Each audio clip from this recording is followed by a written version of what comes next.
అందరికీ ఉగాది పండుగ శుభాకాంక్షలు అండి. మనకు ఉగాది వచ్చేసింది ఇంకా. కాబట్టి మనము ఉగాది రోజు చేయవలసిన విధి విధానాలు, అదేవిధంగా ఉగాది ముందు ఏం చేయాలి అనేవి ఈ వీడియోలో తెలుసుకుందాం. మరి మొత్తం వినండి, తెలుసుకోండి, చక్కగా మీ బంధుమిత్రులకు తెలియజేయండి. అదేవిధంగా నా ఛానల్ సబ్స్క్రైబ్ చేయకుంటే సబ్స్క్రైబ్ చేయండి. మహిళా లోకానికి స్వాగతం. అందరికీ నమస్కారం అండి. ఉగాది అనేది తెలుగు సంవత్సరం, అంటే తెలుగు సంవత్సరాలు 60 ఉంటాయి. 60లో ఇది 40వ సంవత్సరం. అంటే ప్రభవ విభవ నామాలు ఉంటాయి కదా, అలా మనకు ఇంగ్లీష్లోనేమో ఇప్పుడు ఈ క్యాలెండర్ ప్రకారము సంవత్సరాలు నెంబర్ మాత్రమే ఉంటుంది, పేరు ఉండదు. కానీ మనకు సంవత్సరాలకు పేర్లు ఉంటాయి. ఆ పేరు యొక్క ప్రభావం కూడా ఉంటుంది అన్నమాట. ఆ సంవత్సరం అంతా ఏ విధంగా ఉంటుంది అనేది. అయితే ఇప్పుడు మనకున్న 60 సంవత్సరాలు 40వ సంవత్సరము పరాభవనామ సంవత్సరము. పరాభవం అనేది మనకు పంచాంగ శ్రవణం చెప్పేటప్పుడు దాని గురించి చెప్తారు. అయితే మనము రేపు ఏం చేసుకోవాలి, ఇవాళ రేపు చక్కగా ఇంటిని శుభ్రం చేసుకోవాలి, నీట్గా పెట్టుకోవాలి. ఇంట్లో పుస్తకాలు, ముఖ్యంగా దేవుడి ఫటాలు అన్నీ కూడా పసుపు కుంకుమలు అన్నీ ఉంటాయి కదా, అవన్నీ శుభ్రపరచుకొని పెట్టుకోవాలి మనకు. అయితే మనకు ఉగాది రోజు ఏం చేయాలి? ఉగాది అనేది ప్రారంభము అని. ఆది అంటే మొదలవడము, ప్రారంభం అవడం. బ్రహ్మదేవుడు సృష్టి ప్రారంభించిన యుగము ప్రారంభమైనప్పుడు దాన్ని యుగాది అన్నారు. యుగాది అదే ఉగాది అయిపోయింది అన్నమాట. కాబట్టి ప్రతి సంవత్సరం మన జీవితంలో ఒక కొత్త విధానంగా మారిపోతూ ఉంటుంది. మన శరీరంలో మార్పులు జరుగుతాయి, మన ప్రకృతిలో అదే విధంగా మార్పులు జరుగుతూ ఉంటాయి. మరి మన బాధ్యతలు, కర్తవ్యాలు అన్నీ కూడా మారుతూ ఉంటాయి. మనతో పాటు మన చుట్టూ ఉన్న మన పిల్లలు, తల్లిదండ్రులు, బంధువులు అందరూ వాళ్ళు కూడా మారుతూ ఉంటారు. అంటే ఈ మార్పు మొదలయ్యేది ఈ మాసం నుండి ప్రారంభం. కాబట్టి దీన్ని సంవత్సరానికి మొదలు అని. కాబట్టి చైత్ర మాసంతో పాల్గొన మాసం వరకు ఒక సంవత్సరం. మరి ఇప్పుడు ఈ మాసంలోనే మనకు ప్రకృతికి, మన ఆరోగ్యానికి సంబంధం ఉంటుంది. మన పండుగలకు అన్నీ కూడా ప్రకృతిలో కూడా అన్నీ మార్పు చెందుతూ ఉంటాయి. కొత్తగా అన్ని చిగుర్లు వస్తూ ఉంటాయి. మామిడి పిందెలు, మరి చిగురు, చింత చిగురు, ఇలాంటివన్నీ విశేషంగా మరి మనకు ఆహ్లాదాన్ని ఇచ్చే, ఆనందాన్ని ఇచ్చే మంచి ప్రకృతి ఉంటుంది. కాబట్టి ఇది ప్రారంభంగా అనుకుంటాం అన్నమాట. అయితే ఈ ఉగాది రోజు మనం ఏం చేయాలి? మనకు తెలుసు, మనం పండగ అనగానే చక్కగా మామిడి ఆకులు అన్నీ శుభ్రపరచుకున్నాం కదా. ఆ రోజు మంచిగా తోరణాలు కట్టుకుంటాం, మామిడి ఆకులు తెచ్చుకొని. మరి పువ్వులు తెచ్చుకునేవాళ్ళు పువ్వులు తెచ్చుకొని దండలు గుచ్చి దర్వాజాలకు అన్నిటికీ అలంకరించుకోవడం జరుగుతుంది. అయితే ఆ రోజు సూర్యోదయానికి పూర్వమే లేచి స్నానం చేయాలి. తప్పనిసరిగా కొత్త బట్టలు ధరించాలి. అయితే ఈ అభ్యంగన స్నానం చేయాలి. వంటికి నూనె రాసుకొని, నువ్వుల నూనెను వేడి చేసి ఇంట్లో పెద్దవాళ్ళు ఎవరుంటే వాళ్ళ చేత వాళ్ళు నూనె పెట్టించుకుంటారు. మాడకు పెట్టించుకుంటే వాళ్ళు చక్కగా అత్త కడుపు చల్లన, అమ్మ కడుపు చల్లన అనుకుంటూ వాళ్ళు పిల్లలకు ఆశీర్వాదపూర్వకంగా ఆ పాట పాడుకుంటూ నూనెను రాస్తారు. దానివల్ల ఏం జరుగుతుంది అంటే అలక్ష్మీ దోషాలు తొలగిపోయి ఐశ్వర్యవంతులు అవుతారు. ఆ నువ్వుల నూనెలో లక్ష్మీదేవి కొలువై ఉంటుంది. కాబట్టి మనం ఆ నువ్వుల నూనెను పెట్టుకోవాలి. అలా పెట్టుకొని మన ఇంటిల్లిపాది కూడా చక్కగా సూర్యోదయానికి పూర్వమే స్నానం చేయాలి. తల స్నానం చేసి చక్కగా కొత్త బట్టలు ధరించాలి. మీరు ఏ పండుగకి ధరించినా ధరించకపోయినా ఈ ఉగాది అనేది మనలో కొత్త ధనాన్ని నింపేది కాబట్టి తప్పకుండా కొత్త బట్టలను ధరించాలి. అందరూ కూడా ఏదైనా మీ శక్తి కొలది, ఎంత డబ్బు అనేది కాదు, అక్కడ నూతనత్వం అనేది ముఖ్యం అన్నమాట. కాబట్టి ఆ విధంగా కొత్త బట్టలు ధరించుకొని చక్కగా దైవారాధన చేసుకొని దేవుడికి పూజ చేసుకొని ఆ ఉగాది పచ్చడి తయారు చేసి భగవంతుడికి నివేదించి దాన్ని అందరూ ఇంటిల్లిపాది స్వీకరించాలి. భగవంతుని యొక్క ప్రసాదం స్వీకరించి అదేవిధంగా ఇంట్లో ఉన్న పెద్దల ఆశీర్వాదాలను తీసుకోవాలి. అది ప్రారంభంగా మనం కనుక ఎప్పుడైతే ఆహ్లాదంగా ఆనందంగా ఈ ఘట్టాన్ని పూర్తి చేసుకుంటామో, ఎలా పూర్తి చేసుకుంటామో అదే విధంగా మన జీవితము ఎన్ని ఆటంకాలు వచ్చినా అడ్డంకులు వచ్చినా సాఫీగా ఆనందంగా మనం దాటుకుంటూ వెళ్ళిపోగలుగుతాము అని అర్థం.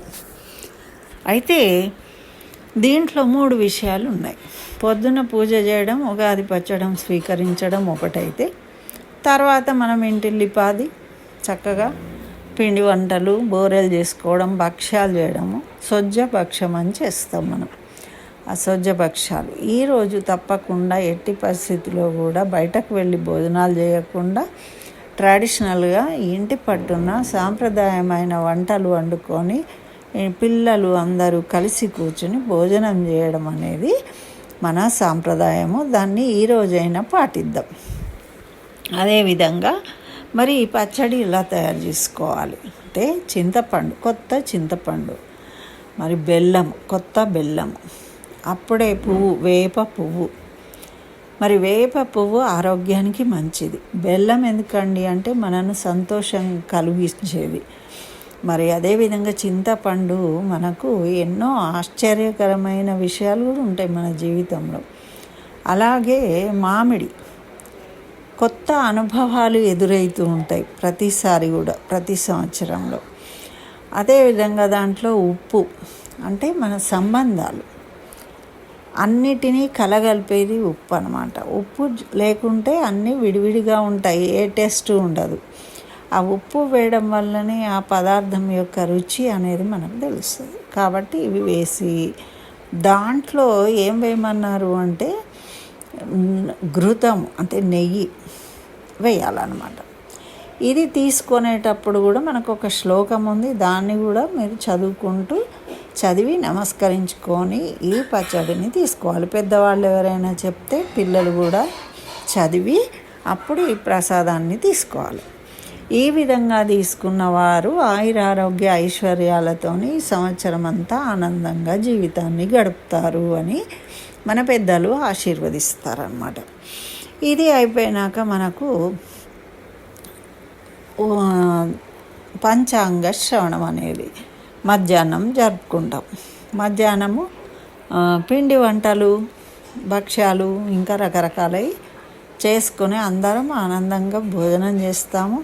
తర్వాత మధ్యాహ్నం పూట 3-3:30కు మన ఇంట్లో కూడా పొద్దున్నే పూజించేటప్పుడే మనం పంచాంగానికి పూజించుకోవాలి. ఈ మధ్యాహ్నం అంటే 3:30-4 టైంలో దాన్ని ముట్టుకుని నమస్కరించుకోవాలి. దానికి ఒక శ్లోకం కూడా ఉంటుంది దాంట్లో, ఆ శ్లోకాన్ని చదువుకోవాలి. పంచాంగం అంటే తిథి, వార, నక్షత్రం, యోగ, కరణం, ఈ 5 చెప్తుందన్నమాట. తిథి, వార, నక్షత్రాలు, ఈ యోగము, కరణం ఎందుకండి అంటే మనము వీటిని తలుచుకుంటే చాలు మనకు ఆయురారోగ్య ఐశ్వర్యాలను ఇస్తుందట. కాబట్టి ప్రతిరోజు కూడా మనము సంకల్పం చెప్పుకుంటాం దైవారాధన చేసేటప్పుడు. కనీసము మనము ఆ పంచాంగాన్ని ముట్టుకుని నమస్కరించుకున్నా కూడా మనకు ఆ ఫలితం దక్కుతుంది. ఈరోజు ఏం వారము, వారం పేరు చెప్పుకోవడం, నక్షత్రము, తిథి, ఈ 3 కంపల్సరీ మనము స్మరించుకోవాలి. పొద్దున్నే పూజ చేసుకునేటప్పుడు లేవగానే తప్పకుండా క్యాలెండర్ చూసో లేకుంటే పంచాంగం పెట్టుకొని ఆ పంచాంగాన్ని తాకుతూ నమస్కరించుకుంటే మనకు ఎటువంటి ఇబ్బందులు రావు అని మనకు పురాణాలు తెలియజేస్తున్నాయి. అయితే ఈ పంచాంగ శ్రవణంలో ఏం చేయాలి? మనము ఏదైనా గుడికి వెళ్తే పంతులు గారు మనకు పంచాంగ శ్రవణం చేస్తారు. మనం చక్కగా కొత్త ఆశలు, కొత్త ఆలోచనలు, అన్నీ ఆనందాన్ని తీసుకొచ్చే భవిష్యత్తు గురించి మనకు చెప్తారు. కానీ మనం పంచాంగ శ్రవణంలో ఏం వినాలి? నవనాయకుల గురించి చెప్తారు. రాజు ఎవరు, మంత్రి ఎవరు, ఏ విధంగా ఉంటుంది. ఇది ఏంటి అంటే జాగ్రత్త కోసం చెప్పేదన్నమాట. మనము ఈ సంవత్సరంలో ఎలాంటి నిర్ణయాలు తీసుకోవాలి. ఇప్పుడు గోల్డ్ రేట్ బాగా పెరిగిపోయిందండి, ఈ సంవత్సరము బంగారం కొనాలి అని అనుకోవద్దు. మంచిదే కదా, ఆ విధంగా మనం ముందు జాగ్రత్త పడతాం. లేదండి రేపు వర్షం పడబోతుంది అంటే ఈరోజు బయట పనులన్నీ చేసుకొని ముగించుకొని వస్తాం. ఆ విధంగా ముందు జాగ్రత్త పడడం కోసం ఎండ పడితే ఎండకు వానకు గొడుగు పట్టుకొని వెళ్తాం, వాన పడుతుందని తెలిస్తే. అలా ముందు జాగ్రత్త కోసము ఈ పంచాంగ శ్రవణాన్ని చేస్తామన్నమాట. దాన్ని బట్టి మనం జీవితము సాఫీగా, ఏ ఒడిదుడుకులు లేకుండా, ఏదైనా వచ్చినా కూడా ఆల్రెడీ మనం సిద్ధంగా ఉంటాం కాబట్టి దానికి తగిన నిర్ణయాలు తీసుకుంటాము. ఏవైనా మనం చేయలేని విషయాలు ఉన్నప్పుడు దాంటి జోలికి వెళ్ళాము. ఎక్కువ మాట్లాడకండి, మాట్లాడితే నిందల పాలవుతారని చెప్తారనుకోండి.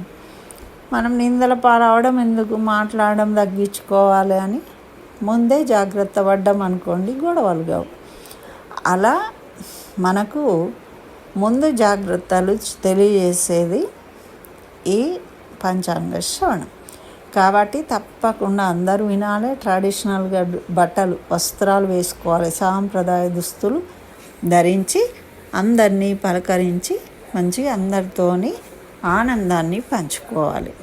ఆ విధంగా ఉన్నట్టయితే ఆ సంవత్సరం అంతా కూడా మనము ఆనందంగా సుఖ సంతోషాలతోని ఉండగలుగుతాము అని మనకు పురాణాలు తెలియజేస్తున్నాయి.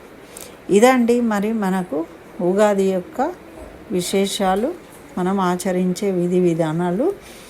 తప్పకుండా నచ్చితే లైక్ చేయండి, షేర్ చేయండి. ఇంకా నా ఛానల్ సబ్స్క్రైబ్ చేయకుంటే సబ్స్క్రైబ్ చేయండి. స్వస్తి. సర్వం శ్రీకృష్ణ చరణారవిందార్పణమస్తు.